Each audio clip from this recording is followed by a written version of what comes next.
Halo, halo, halo.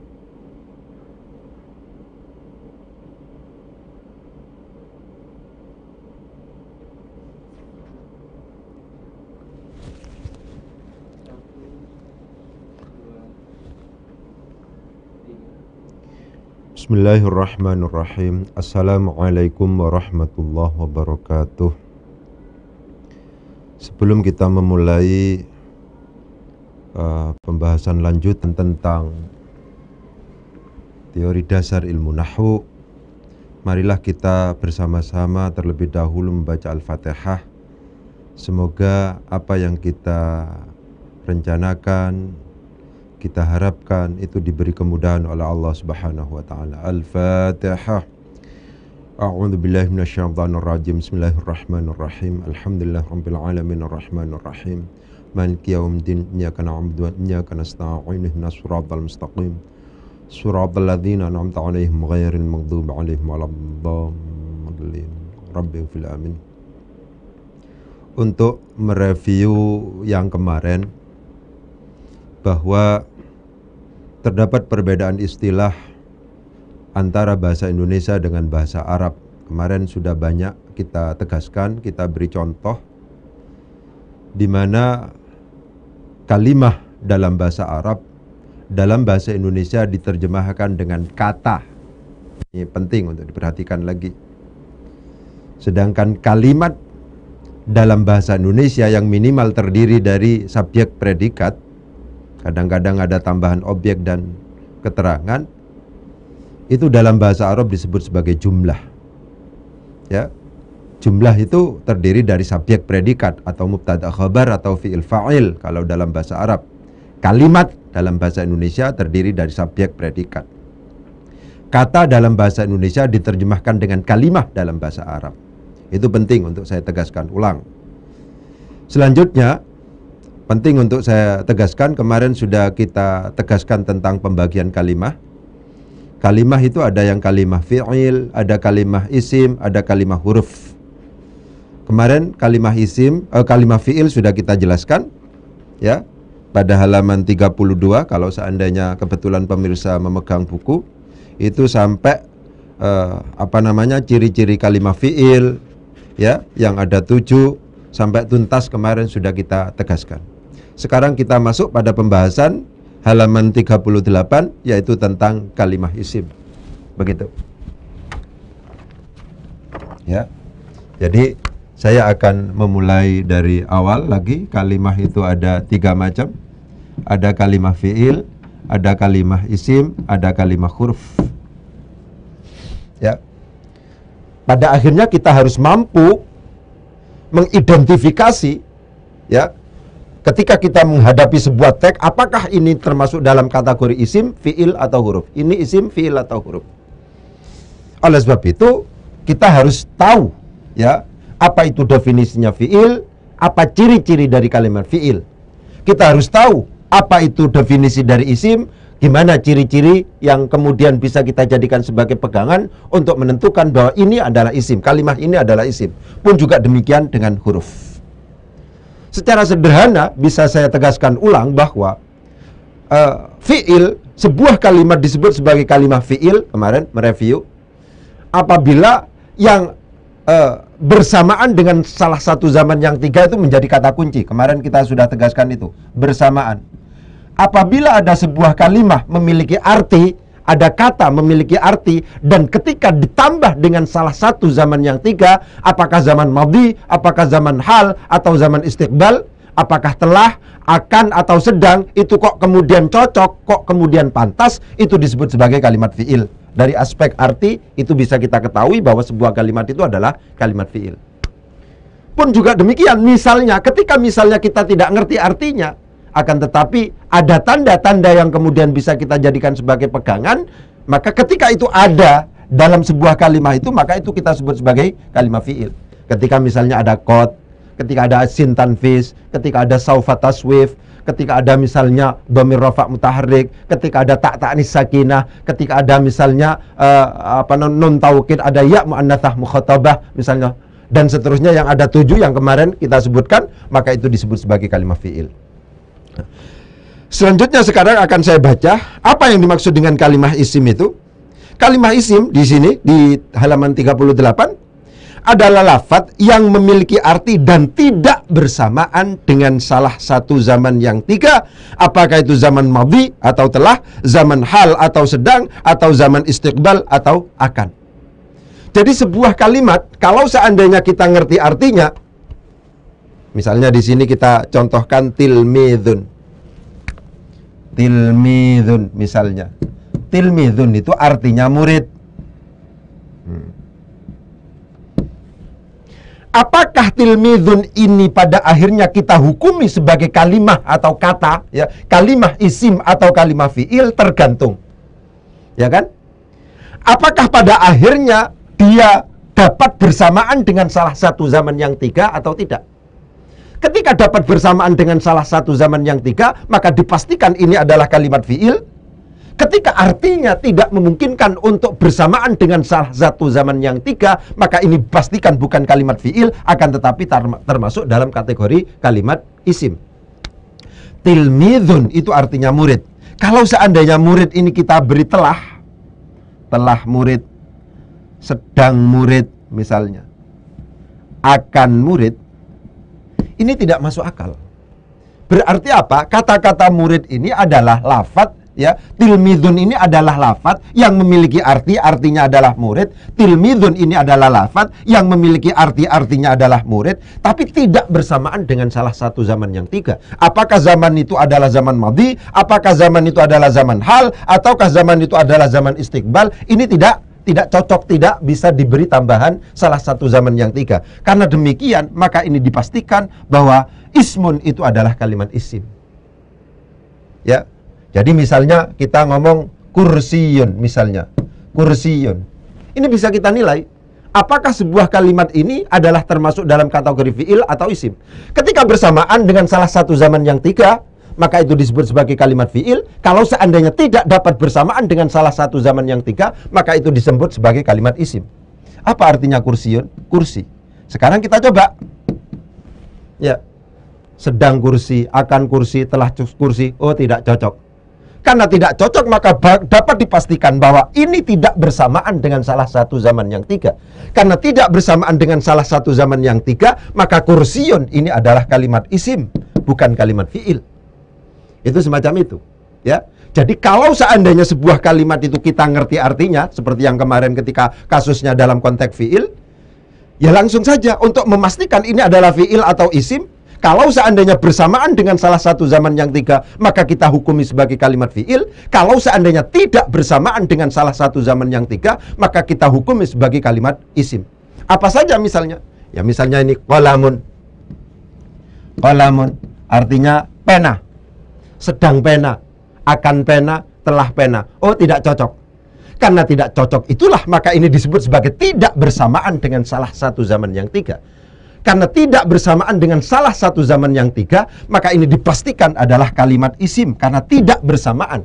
Jadi kata kunci kalau seandainya kemudian kita ngerti artinya untuk menentukan apakah sebuah kalimah itu termasuk dalam kategori isim atau fi'il, itu terletak pada apakah kalimah yang memiliki arti yang sedang kita analisis itu dapat bersamaan dengan salah satu zaman yang tiga atau tidak. Ketika dapat bersamaan dengan salah satu zaman yang tiga, maka disebut sebagai kalimah fi'il. Ketika tidak dapat bersamaan dengan salah satu zaman yang tiga, maka itu disebut sebagai kalimat isim. Jadi substansi yang kepingin ditegaskan, yang merupakan perbedaan antara fi'il dan isim adalah itu. Itu semacam itu. Selanjutnya di sini, di poin B, itu ada ciri-ciri kalimat isim. Itu halaman 38. Yang pertama itu adalah ciri-cirinya memungkinkan untuk dimasuki al. Ada alnya. Bisa dibaca tanwin, bisa dibaca jar, bisa dimasuki huruf jar. Misalnya seperti itu. Ya, coba ini diperhatikan. Ya.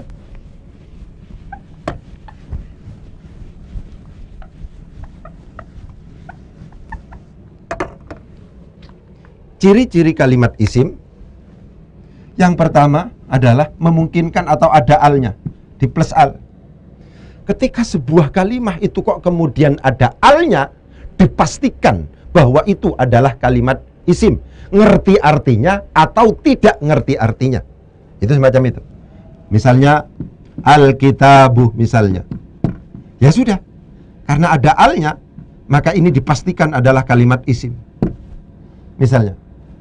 Yang kedua, ditanwin, ada tanwin di situ. Ya, ditanwin. Misalnya rajulun misalnya. Kata-kata rajulun ada tanwin di sini. Tanwin ini menunjukkan bahwa kalimat ini ngerti artinya atau tidak ngerti artinya adalah kalimat isim. Kenapa? Karena yang namanya tanwin itu adalah merupakan ciri bahwa sebuah kalimat yang ditanwin itu adalah kalimat isim. Jadi ada al, ada tanwin.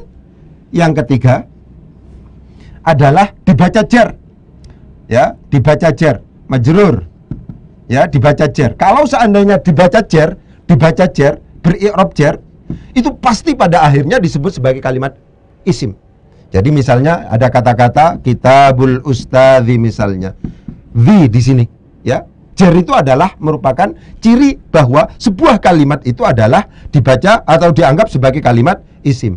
Yang selanjutnya adalah yang keempat, itu adalah dimasuki huruf jar. Jadi ada huruf jarnya. Gitu.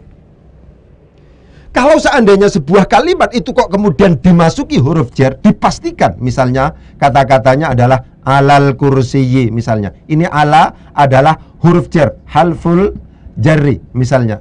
Maka ini dipastikan adalah kalimat isim. Kenapa? Karena huruf jar itu memang tanda yang khusus masuk pada kalimat isim. Tidak mungkin yang namanya fi'il itu diberi huruf jar. Itu semacam itu. Jadi secara umum, yang umum ditegaskan, ketika misalnya kita nggak ngerti artinya, seperti yang tadi saya katakan, penting bagi kita untuk menentukan ini isim, ini fi'il, ini huruf. Ini isim, ini fi'il, ini huruf. Quran yang 30 juz itu pasti terbuat dari susunan kata, dari isim, fi'il, huruf. Isim, fi'il, huruf. Oleh sebab itu menjadi penting bagi kita untuk mengetahui ini isim, ini fi'il, ini huruf. Ini isim, ini fi'il, ini huruf. Kalau seandainya sebuah kalimat itu kok kemudian kita ngerti artinya, sangat mudah untuk memastikan ini kalimat fi'il, ini kalimat isim. Caranya bagaimana? Seperti tadi yang saya tegaskan itu. Kalau seandainya kebetulan kita ngerti artinya, maka arti itulah yang kemudian diberi tambahan salah satu zaman yang 3. Keterangan waktu itu telah, akan, sedang. Itu semacam itu. Kalau seandainya cocok, kalau seandainya masuk akal, kalau seandainya rasional itu kemudian digabung, maka itu disebut sebagai kalimat fi'il. Kalau seandainya tidak cocok, maka itu dianggap sebagai kalimat isim. Itu kalau seandainya ngerti artinya. Kalau seandainya nggak ngerti artinya, sebagaimana fi'il itu punya tanda-tanda, pun juga demikian kalimat isim juga punya tanda-tanda. Apa tandanya? Kalau seandainya sebuah kalimat atau kata itu ada alnya, pasti isim. Ngerti artinya atau tidak ngerti artinya. Sebuah kalimat itu kok kemudian ditanwin, pasti isim. Ngerti artinya atau tidak ngerti artinya. Itu semacam itu. Kok ada sebuah kalimat itu dibaca jar, itu ngerti artinya atau tidak ngerti artinya, itu adalah mesti kalimat isim. Kemudian sebuah kalimat itu kok kemudian dimasuki huruf jar, ngerti artinya atau tidak ngerti artinya, maka yang dimasuki huruf jar dalam konteks ini adalah al-kursiyyu misalnya, itu pasti adalah kalimat isim. Tidak mungkin kalimat yang lain. Itu semacam itu. Ini tanda-tanda atau ciri-ciri yang umum untuk kalimat isim. Meskipun ada ciri-ciri yang paling bagus, akan tetapi untuk tataran pemula biasanya tidak disebutkan. Apa itu? Ciri yang paling akurat dari sebuah kalimat isim adalah memungkinkan yang bersangkutan untuk menjadi musnadun ilaihi. Apa musnad ilaih itu? Musnad ilaih itu kalau dalam bahasa Indonesianya disebut sebagai subjek. Itu. Jadi sebuah kalimat apabila memungkinkan untuk ditentukan sebagai subjek, subjek itu kalau dalam bahasa Arab itu fa'il, itu subjek. Kalau dalam jumlah fi'liyah itu namanya fa'il, itu adalah subjek. Kalau jumlah ismiyah, mubtada itu adalah subjek. Gitu ya. Jadi kalau seandainya sebuah kalimat memungkinkan untuk ditentukan sebagai fa'il, memungkinkan untuk ditentukan sebagai mubtada, maka kalimat itu apakah ada tandanya atau tidak, apakah kita ngerti artinya atau tidak, itu kan ada tanda-tanda ini, maksud saya tanda yang 4 itu, ya, maka itu pasti ditentukan sebagai isim. Tidak mungkin mubtada itu terbuat dari selain isim. Tidak mungkin yang namanya fa'il itu terbuat dari selain isim. Jadi saya tegaskan, ini adalah ciri-ciri umum, tanda-tanda yang umum ini. diberi al-kitabu, tanwin, rojulun, majrur, misalnya dibaca jar, al-ustadzi, harful jar ini alal kursi, ala ini masuk ke sini, misalnya al-kursi ini adalah termasuk dalam kategori isim. Ini adalah ciri atau tanda yang umum untuk sebuah kalimat isim. Kalau seandainya hanya menggunakan ciri ini, karena memang ini dikonstruk ya untuk pemula. Kalau seandainya misalnya ditanya, huwa itu adalah kalimat apa? Kalimat isim. Loh, ini tandanya apa? Tidak ada alnya, tidak ditanwin, tidak dibaca jar, tidak merupakan huruf jar misalnya, bukan, atau tidak dimasuki huruf jar. Kenapa ini kok kemudian disebut sebagai kalimat isim? Ya, oleh sebab itu saya tegaskan, ciri yang paling akurat untuk naik tingkat sedikit untuk sebuah kalimat isim, kalau seandainya sebuah kalimat itu memungkinkan untuk ditentukan sebagai musnadun ilaihi. Apa musnad ilaih? Musnad ilaih itu kalau dalam bahasa Indonesianya subjek. Subjek itu kalau seandainya dalam bahasa Arab, dalam konteks jumlah fi'aliyah, subjek itu adalah fa'il. Kalau dalam konteks jumlah ismiyah, subjek itu adalah mubtada. Diperhatikan ini. Tidak ada mubtada yang tidak fa'il pasti terbuat dari isim. Mubtada pasti terbuat dari isim. Kok ada isim, kok ada sesuatu jadi fa'il, pasti itu adalah isim.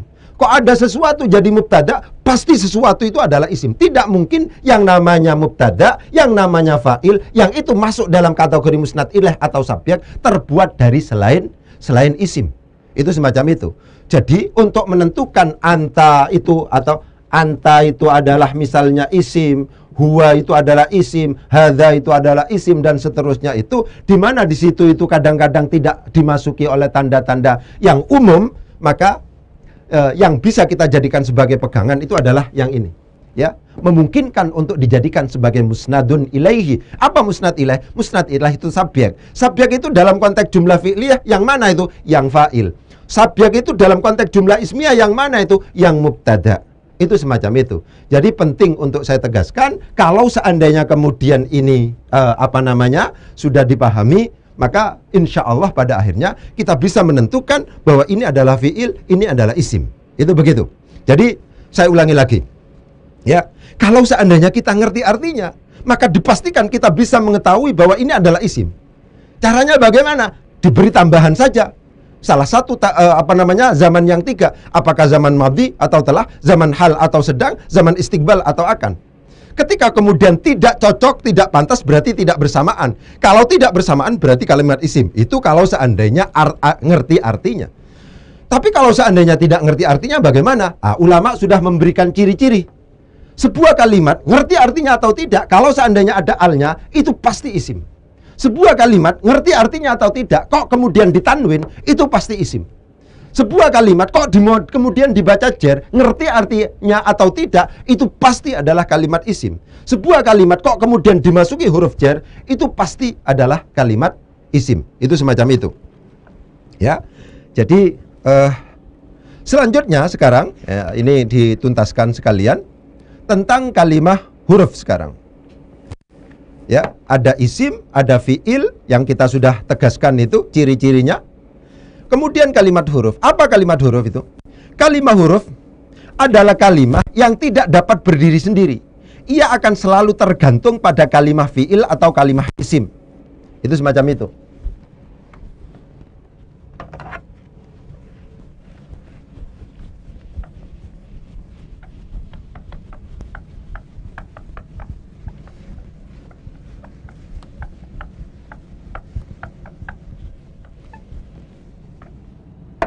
Ya begitu. Jadi kalimah itu ada tiga macam. Yang pertama itu adalah isim, fiil boleh, fiil, kemudian huruf. Ini sudah kita bahas semuanya, gitu ya. Huruf itu apa? Huruf itu adalah kalimah yang tidak bisa berdiri sendiri. Keberadaan huruf ini selalu tergantung pada kalimah isim atau kalimah fiil. Begitu. Jadi kalau seandainya kemudian ada sebuah kalimah kok kemudian tidak bisa berdiri sendiri, kata-kata ala itu baru punya arti kalau seandainya di sini ditambahi isim. Kata-kata fi pun juga demikian. Ini kalau seandainya, jadi gak ada kata-kata fi ini kemudian berdiri sendiri, ala itu berdiri sendiri, tidak dikaitkan, tidak dimasukkan oleh kalimat yang lain pada kalimat yang lain. Ya, kalau seandainya ada sebuah kalimat kok tergantung pada kalimat yang lain, keberadaannya itu tergantung pada kalimat lain, dia tidak mungkin berdiri sendiri. Kata-kata jalasa memungkinkan kita dengar, ya.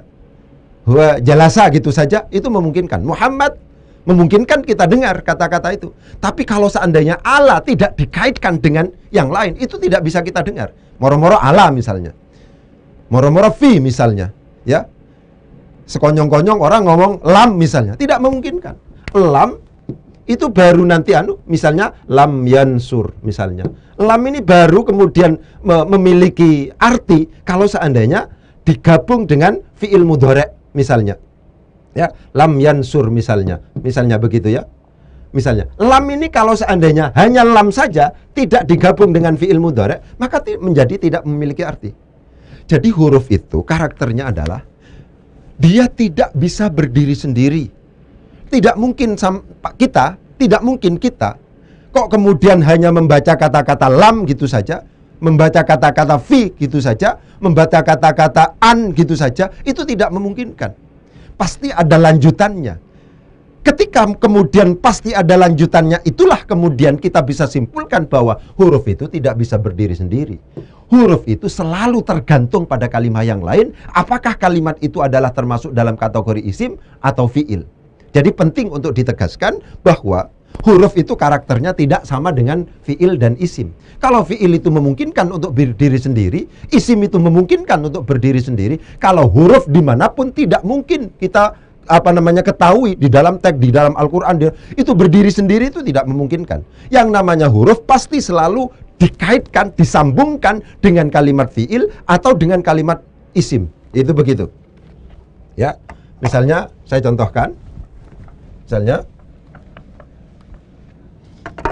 ya, kata-kata in misalnya, in gitu saja. Ini kalau seandainya dalam kesendirian, tidak mungkin orang bisa paham.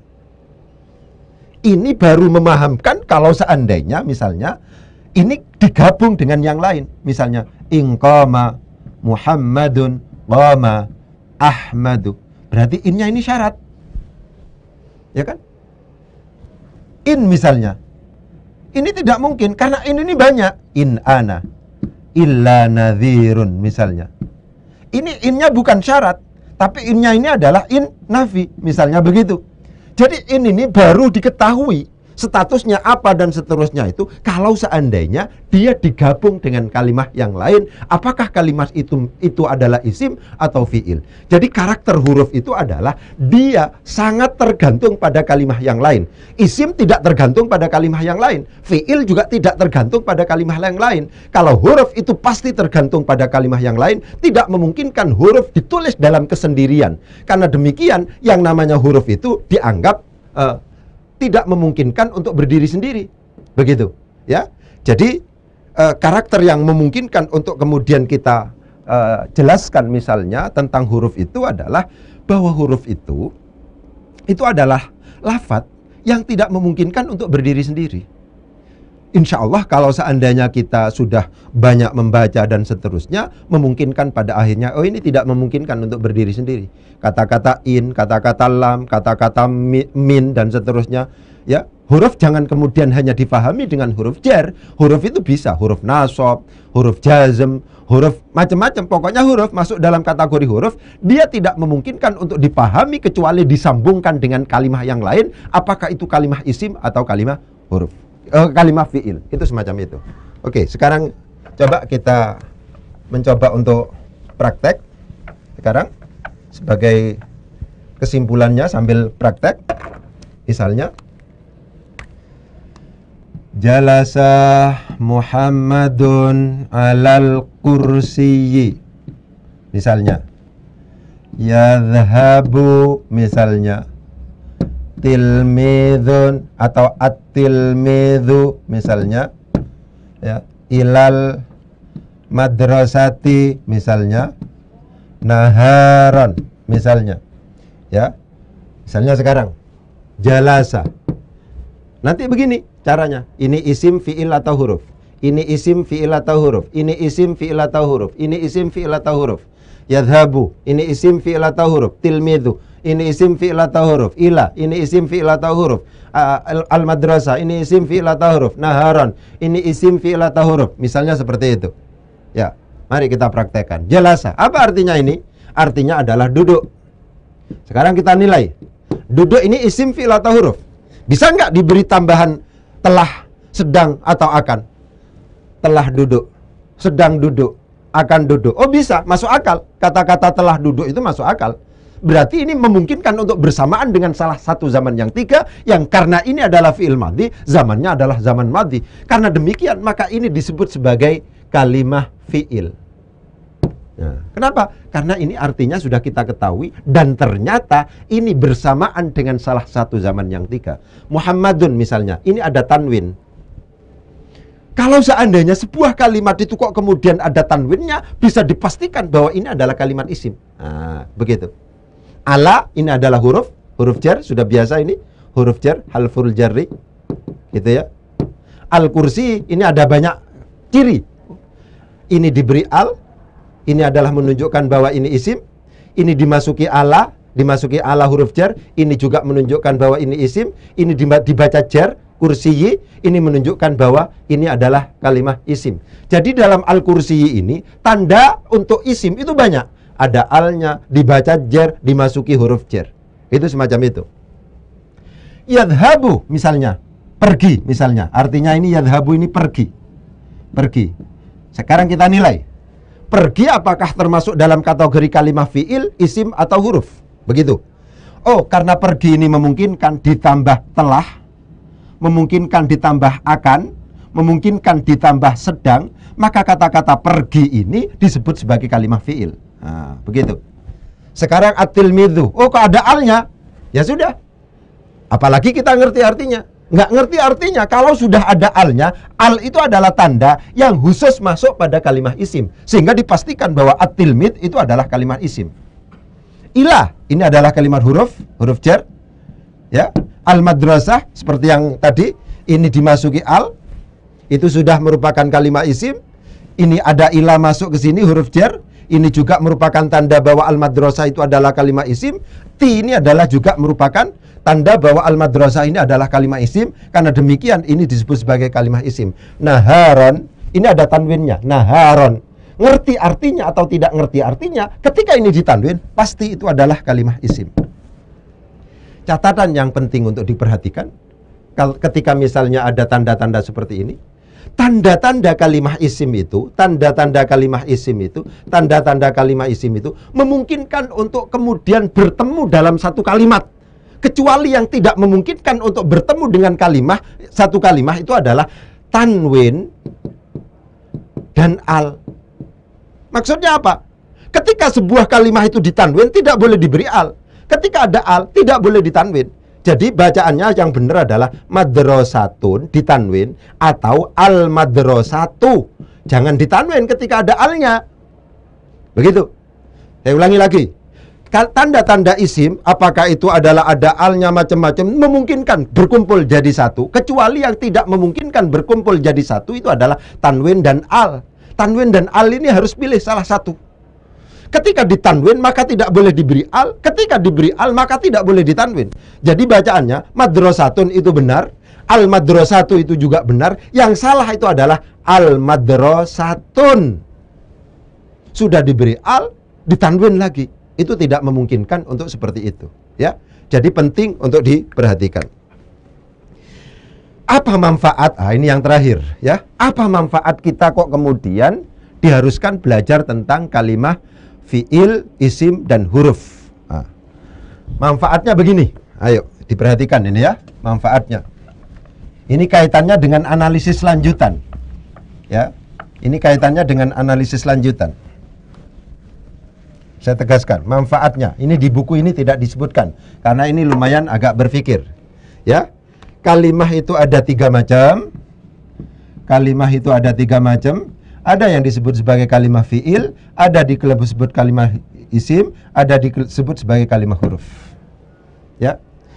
Saya memulai dari isim. Kalau seandainya sebuah kalimah itu isim, itu kaitannya dengan i'rab, pasti ada hukum i'rabnya. Ya, ini pentingnya. Kalau seandainya kalimah itu adalah huruf, itu pasti tidak ada hukum i'rabnya. Huruf itu tidak ada yang dibaca rofa, tidak ada yang dibaca nasab, tidak ada yang dibaca jer, tidak ada yang dibaca jazm. Namanya huruf. Ini pentingnya kesadaran itu. Tapi kalau isim, itu harus ada tanda. Isim harus ada hukum. Isim itu kadang-kadang berhukum rofa, kadang-kadang berhukum nasab, kadang-kadang berhukum jer. Ini pentingnya, paradigma ini penting. Ya. Kalau fi'il bagaimana Ustadz? Kalau fi'il itu tidak mesti, masih dibedakan. Ya, apakah fi'il itu dalam kategori mu'rab atau dalam kategori mabni? Nanti ini pembahasan mabni mu'rab ada, begitu. Tapi ini manfaatnya. Kalau seandainya fi'il itu dalam kondisi mabni, maka dia tidak memiliki hukum i'rab. Fi'il madhi ini rofa, nasab atau jazm. Ini salah pertanyaannya. Fi'il amar misalnya, fi'il amar ini rofa, nasab apa jazm? Ini salah pertanyaannya. Hanya fi'il mudhari saja yang mu'rab ini kan fi'il mudhari yang memiliki i'rab, hukum i'rab. Sedangkan untuk fi'il yang mabni, ya, itu tidak boleh, tidak ada hukum i'rab. Kalau fi'il mu'rab, yaitu fi'il mudhari yang tidak bertemu dengan nun taukid dan nun niswah, itu fi'il mu'rab, itu memungkinkan dia berhukum rafa, berhukum nasab, berhukum jazm. Hanya ini saja. Ya. Kalau isim, apakah isim itu termasuk dalam kategori mabni atau mu'rab? Itu semuanya yang namanya isim. Apakah yang mabni? Ini dibedakan, mabni mu'rab kalau fi'il, yang mu'rab saja yang memiliki hukum i'rab, sedangkan yang mabni tidak memiliki hukum i'rab. Sedangkan yang isim, apakah isim itu adalah masuk dalam kategori mabni atau mu'rab? Semuanya punya hukum i'rab. Ya, itu penting untuk diperhatikan. Jadi perbedaan atau pembagian kalimah ini juga pada akhirnya berfungsi bagi kita untuk menentukan kerangka fikir lanjutan. Oh, saya sedang berhadapan dengan huruf sekarang. Kenapa kalau berhadapan dengan huruf? Maka saya tidak usah sibuk-sibuk berpikir tentang hukum i'rabnya apa. Karena huruf mesti tidak memiliki hukum i'rab. Itu catatan, ya. Oh, saya sedang berpikir bertemu dengan isim ini. Kalau isim kita harus bertanggung jawab. Tidak ada isim yang tidak memiliki hukum i'rab. Apakah isim itu mabni atau mu'rab? Pasti memiliki hukum i'rab. Kadang-kadang rofa, kadang-kadang nasab, kadang-kadang jer. Begitu. Oh, yang sedang saya hadapi sekarang kalimat fi'il. Ditanya dulu, fi'il mabni apa fi'il mu'rab? Kalau fi'il mabni, karena itu adalah fi'il madhi, karena itu adalah fi'il amar, maka tidak ada pertanyaan tentang hukum i'rab. Fi'il madhi ini hukum i'rabnya apa? Fi'il amar ini hukum i'rabnya apa? Itu pertanyaan salah. Begitu. Yang ada pertanyaan ketika fi'il itu adalah fi'il mu'rab, dan itu hanya terbatas pada fi'il mudhari saja. Fi'il mudhari yang tidak bertemu dengan nun taukid dan nun niswah. Ketika kita bertemu dengan fi'il mudhari, ya, yang tidak bertemu dengan nun taukid dan nun niswah, itu berarti berhukum mu'rab. Itu ditanya, fi'il mudhari yang mu'rab ini berhukum rofa, nasab atau jazm. Itu semacam itu. Jadi pentingnya pembagian kalimah jadi fi'il, isim, dan huruf itu juga terkait dengan paradigma berpikir kita. Ketika kita bertemu dengan huruf, maka pasti tidak memiliki hukum i'rab. Ketika bertemu dengan isim, maka pasti memiliki hukum i'rab. Ya, ketika bertemu dengan kalimat fi'il, belum tentu ada hukum i'rabnya. Yang punya hukum i'rab hanya terbatas pada fi'il yang mu'rab saja, sedangkan fi'il yang mabni pasti tidak memiliki hukum i'rab. Fi'il mabni itu pasti tidak ada hukum rafa, tidak ada hukum nasab, tidak ada hukum jazm, ya. Itu mungkin yang penting, ya. Saya hanya kepingin menegaskan, kalau panjenengan semuanya, pemirsa di rumah dan seterusnya, itu memang memiliki keseriusan untuk belajar, ya. Saya berusaha untuk memfasilitasi, terus kami akan syuting, kecuali di pondok misalnya ada acara dan seterusnya, didoakan semoga lancar gitu, ya. Itu yang paling penting itu adalah harus dihafal. Tidak memungkinkan kita misalnya bisa nahwu shorof kalau tidak ada hafalannya. Oleh sebab itu tolong itu beneran gitu ya, bagi teman-teman yang pemirsa, sesempat mungkin misalnya dalam satu hari 15 menit, setengah jam misalnya, untuk kemudian menghafal, sedikit menghafal. Ingat bahwa istiqomah itu adalah menjadi kata kunci. Istiqomah itu menjadi kata kunci. Kalau panjenengan misalnya istiqomah mengalokasikan waktu 15 menit untuk menghafal, ya 30 menit misalnya untuk menghafal, terus menghafal sesuatu yang sederhana, itu dihafal terus kemudian terus berlatih dan seterusnya. Insya Allah pada akhirnya tidak menutup kemungkinan kita bisa naik tingkat dari awam sama sekali terhadap bahasa Arab karena hafalan kita banyak dan seterusnya, karena kita terus mengasah diri dan seterusnya, karena kita terus berdiskusi, terus misalnya mau mendengar dan melihat dan seterusnya misalnya, itu pada akhirnya bisa naik tingkat menjadi bisa pintar. Ingat, saya diperhatikan bahwa kemampuan bahasa Arab, kemampuan membaca kitab itu pada akhirnya juga menunjukkan tingkat kualitas keberagamaan kita. Quran tidak memungkinkan untuk kita jadikan sebagai hudan kalau seandainya kita tidak faham. Hadis tidak memungkinkan untuk kemudian kita jadikan sebagai pegangan kalau seandainya tidak kita fahami itu. Untuk memahami Al-Quran, untuk memahami Al-Hadis, pendekatan yang paling sederhana itu adalah nahwu shorof. Mungkin itu yang bisa saya sampaikan, ya. Semoga panjenengan sukses, semoga tayangan ini ada manfaatnya. Mari kita baca Fatihah bersama-sama. Semoga apa yang sudah kita lakukan itu mendapatkan ridho dan restu dari Allah Subhanahu wa taala. Al-Fatihah. A'udzu billahi minasyaitonir rajim. Bismillahirrahmanirrahim. Alhamdulillahirabbil alamin arrahmanir rahim. Maliki yaumiddin. Iyyaka na'budu wa iyyaka nasta'in. Ihdinas siratal mustaqim. Siratal ladzina an'amta 'alaihim ghairil maghdubi 'alaihim waladdallin. Rabbil alamin. Assalamualaikum warahmatullahi wabarakatuh. Ada